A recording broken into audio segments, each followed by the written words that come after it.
We were things I call the Great Flood. We started the song. He can move the mountain.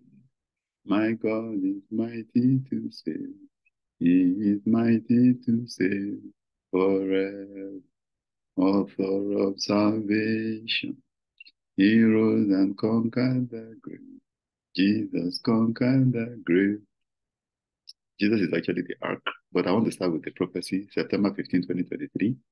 I see travel disruptions. So if you are traveling by air, please have enough money to take care of yourself. And also enough to be able to book an alternative flight back in case the airlines are not able to assist. Um, but in coming up with this particular podcast, I had Libya on my mind.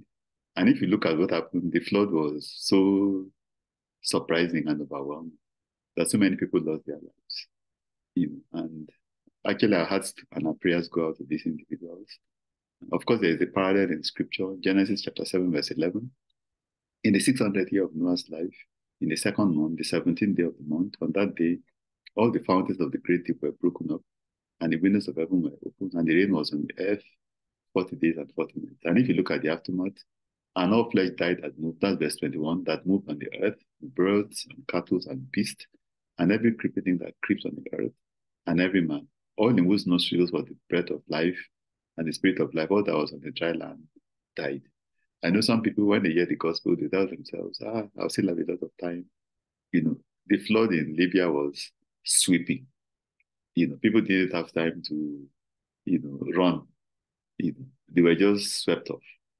And so when you hear the gospel, make that decision now. Do not postpone it and tell yourself, when I grow older, when I never can tell what will happen tomorrow. And Jesus is actually the ark. I know the people of Noah were given enough warning, but some of them took it for granted. And that's what is happening again today. People are hearing the gospel and are treating it with levity. You need to make that commitment to Christ now. This is your best bet, so that uh, when you no longer live on this earth, you can be present with the Lord. And if anything were to happen, you are sure, of eternity. Make that commitment today.